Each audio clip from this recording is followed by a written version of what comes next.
National TV news channel. ఈ రోజు మనము ఉర్సు గ్రామానికి అయితే రావడం జరిగింది. మనతో సీనియర్ నాయకులైన దాసి రామ్దేవ్ గారు మనతో ఉన్నారు.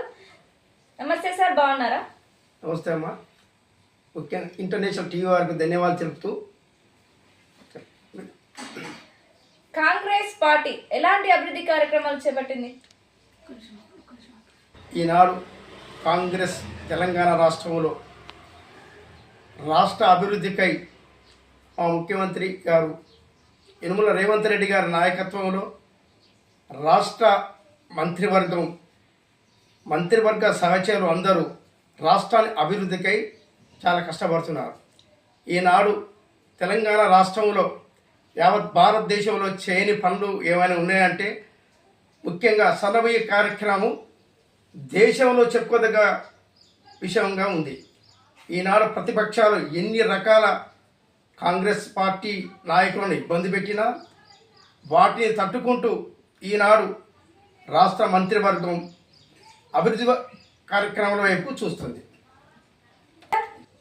కాంగ్రెస్ పార్టీ ఇచ్చిన 6 గ్యారంటీలు నిలబెట్టుకున్నాయా? అవి ఎలా నిలబెట్టుకోబోతున్నారు? ప్రజలకు తెలిస్తే కాంగ్రెస్ పార్టీ ఎందుకు తెలుస్తుంది. ఈనాడు ముఖ్యంగా ఉచిత బస్సు తేని విద్యార్థినీలు పల్లెల వాళ్ళు చాలా ఆనందంతో ఉచిత బస్సు తేని వాళ్ళు చూడలేని ప్రముఖ దేవాలయాలు చూసే రోజులు మా కాంగ్రెస్ గవర్నమెంట్లో ఇచ్చిన ఉచిత బస్సు తేనే వాళ్ళ కోరికలు నెరవేరుస్తున్నాయి. అలాగే పోతే ఉచిత కరెంటు 200 యూనిట్ల కరెంటుతో ఈనాడు బలహీన వర్గ కుటుంబాలు కూడా చాలా ఆనందంతో ఉంటున్నారు. అలాగే రైతుల రుణమాఫీలు, రైతులకు డబ్బులు వేయడం, గత ప్రభుత్వం చేయని పని ఈనాడు ముఖ్యమంత్రి గారు రేవంత్ రెడ్డి గారి నాయకత్వంలో, బట్టి విక్రమార్క గారి నాయకత్వంలో ఈనాడు తెలంగాణ రాష్ట్రం చాలా అభివృద్ధి పదంలో నడుస్తుంది. గత ప్రభుత్వం చేయని పనులు ఈనాడు కాంగ్రెస్ పార్టీయే చేసి చూపిస్తుంది. కాంగ్రెస్ పార్టీ అంటే చెప్పేటి కాదు, చేసి చూపించే పార్టీ కాంగ్రెస్ పార్టీ. ఈనాడు తెలంగాణ రాష్ట్రంలో గత 28 నెలలుగా నడుస్తున్న ప్రభుత్వం రాబోయే ఎలక్షన్స్ వరకు కూడా మళ్ళీ 5 సంవత్సరాలు మా పార్టీ అధికారంలోకి వస్తుందని చెప్పని మా కార్యకర్తలకు, మా నాయకులకు, ప్రజలకు వెళ్తా కూడా మా పార్టీకి బలమైన పార్టీగా ఏర్పరుస్తుంది. ఓకే సార్, సమ్మక్క మరియు సారలమ్మ పండుగకు ముఖ్య అభ్యర్థిగా మిమ్మల్ని ఎంచుకున్నారని మాకు తెలిసింది. అది నిజమేనా? అది మీరు ఎలా చేయబోతున్నారు?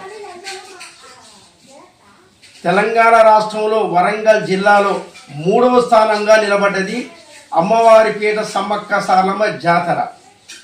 దాని వ్యవస్థాపకులు మా తాతగారు కోడు రాయలింగమూర్తి గారు. దాని అభివృద్ధి కార్యక్రమంలో జాతర ముఖ్యమైన ఆర్గనైజర్గా గత 22 సంవత్సరాల నుంచి జాతర ఆర్గనైజర్గా నేను చేస్తూ వస్తున్నాడు.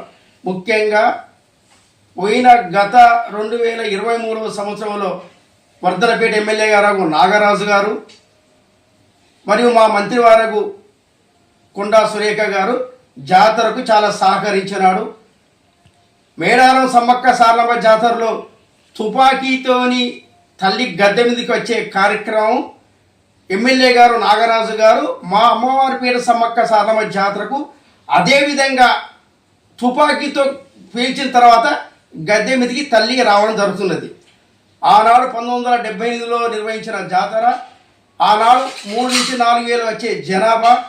ఈనాడు ఇప్పుడు మా జాతరకు 10 లక్షల మంది చిల్లర జాతరకు భక్తులు వస్తున్నారు. మా తల్లి కొంగు బంగారం తల్లిగా, పిల్లలు లేని వారికి పిల్లలు కలిగించే తల్లిగా, మొక్కులు తీర్చే తల్లిగా ఈనాడు తెలంగాణ రాష్ట్రంలో అమ్మవారిపేట సమ్మక్క సారలమ్మ జాతర 3వ స్థానంలో కలదు. ఓకే సార్, రాబోయే ఎలక్షన్స్లో మీరు నామినేషన్స్ వేయాలనుకుంటున్నారా? మీ డివిజన్ ప్రజలకు మీరు ఏం చెప్పాలనుకుంటున్నారు? ఎలాంటి నాయకుడిని ఎంచుకోవాలని అనుకుంటున్నారు? చెప్పండి మీ ప్రజలకు. రాబోయే ఎలక్షన్లో కొండా దంపతులు గుర్తించి పార్టీ టికెట్ మా 40వ డివిజన్ కనుక మాకు ఇస్తే, నేను 33 సంవత్సరాల కంటే యాక్టివ్గా కాంగ్రెస్ పార్టీలో పనిచేస్తున్నాను కాబట్టి మా డివిజన్లో గల సమస్యలను చూసి ఎదుర్కొని వాళ్ళ తగు న్యాయం చేసే కొరకు మా పార్టీ నుంచి, కాంగ్రెస్ పార్టీ నుంచి నేను పనిచేయడానికి సిద్ధంగా ఉన్నాను. Okay sir, thank you. ఇంకా మా ఛానల్ ద్వారా ఇంకెవరికేమైనా చెప్పాలనుకుంటున్నారా?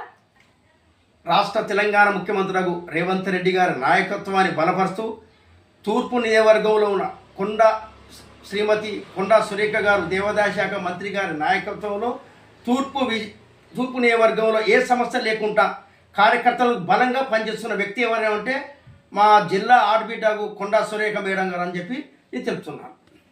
Okay sir, thank you. So ఇదండి టుడే ఇంటర్వ్యూ.